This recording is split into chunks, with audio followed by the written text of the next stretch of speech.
Have you ever wondered why some people get approved for loans instantly, while others get rejected for the exact same thing? Or why two people with the same salary can get completely different interest rates on a car loan? The answer comes down to 3 digits: your credit score. Most people have no idea what their credit score is, how it works, or how much it's quietly costing them every single day. By the end of this video, you'll understand exactly what a credit score is, why it matters more than you think, and the simple steps to start improving yours, even if you're starting from zero. Let's get into it. Welcome back to Finance Bytes, where we break down money concepts in plain English, short and simple. If you're new here, subscribe and hit the bell. We post a new money tip every week. We covered the 50-30-20 budgeting rule in Episode 1 and emergency funds in Episode 2. Links in the description if you missed them. Today, credit scores, one of the most misunderstood topics in personal finance, and honestly, one of the most important. So what actually is a credit score? Simply put, it's a 3-digit number, usually between 300 and 850, that represents how trustworthy you are with borrowed money. Think of it like a financial report card. Banks, landlords, employers, and lenders look at this number to decide whether to trust you with money, and at what cost. The higher the number, the more trustworthy you appear. The lower, the bigger risk you look like. Now, depending on where you live, it might be called something slightly different. A credit score in the US, a credit rating in the UK, a CIBIL score in India. But the concept is universal. It's a numerical summary of your borrowing history.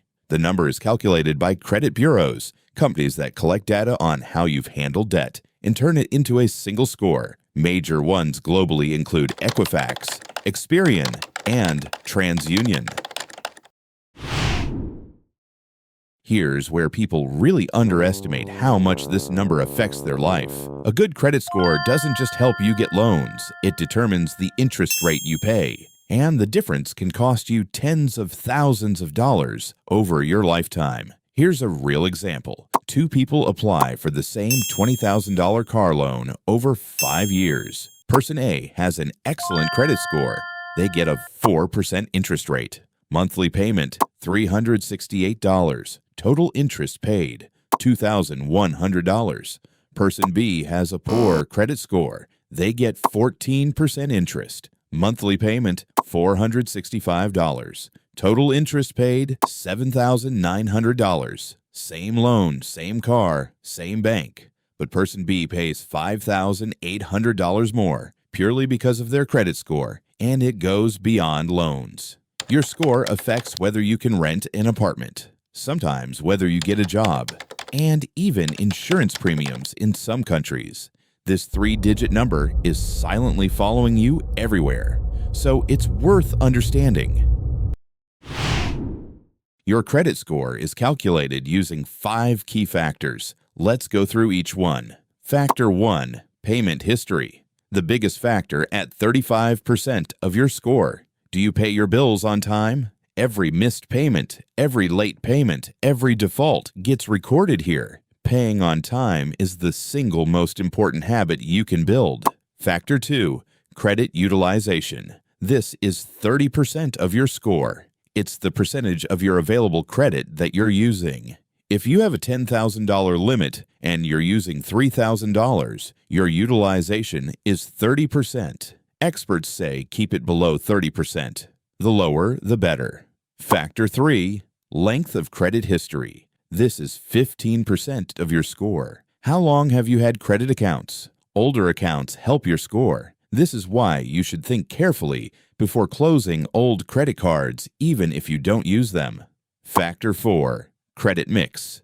10% of your score. Having a variety of credit types, a card, a personal loan, a home loan, shows lenders you can manage different kinds of debt. Factor 5, new credit inquiries.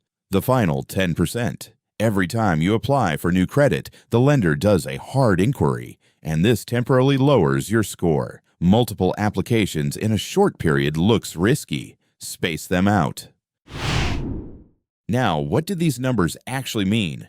300 to 579, poor. You'll struggle to get approved for most credit products. If you do get approved, expect very high interest rates. 580 to 669. Fair. You can get approved for some things, but not at the best rates. This is where most beginners start. 670 to 739. Good. You'll get approved for most products at decent rates. A solid place to be. 740 to 799. Very good. Access to most financial products at competitive rates. Lenders see you as low risk. 800 to 850. Exceptional. Best rates, highest limits, fastest approvals. This is the goal, but don't obsess over it. Anything above 740 gets you excellent terms. If you don't know your score right now, go check it today for free. Most banks show your score in their app. I've linked a free credit monitoring tool in the description. All right, the practical part. Here's exactly how to improve your score. Step 1. Pay every bill on time. Set up automatic payments for the minimum due on every account. This alone accounts for 35% of your score. Step 2. Reduce your credit utilization. If you're using more than 30% of your credit limit, pay it down. Keep your balance below $1,500 on a $5,000 limit. Below $500 is even better. Step 3. Don't close old accounts. Even if you don't use that old card, keep it open with a zero balance. The length of credit history matters. Step 4. Don't apply for lots of credit at once. Space out applications. Don't apply for 3 credit cards in 1 month. Step 5. Check your credit report for errors. Mistakes happen more than you'd think. A wrong late payment can be dragging your score down. In most countries, you get a free report once a year. Check it and dispute any errors. Step 6. If you're starting from zero with no credit history at all, consider a secured credit card. You deposit a small amount as collateral, use the card for small purchases, and pay it off in full every month. Within 6 to 12 months, you'll have a solid starting score. Let's recap. Your credit score is a 3-digit number between 300 and 850. It's built on 5 factors: payment history, utilization, length of history, credit missy, and new inquiries. A good score saves you thousands in interest, and you can start improving it today with simple, consistent habits. Free credit monitoring tool is linked in the description. If this helped, subscribe to Finance Bytes. New money tip every Thursday, always under 10 minutes. Drop a comment below. What's your credit score range right now? I reply to every single one. See you next Thursday.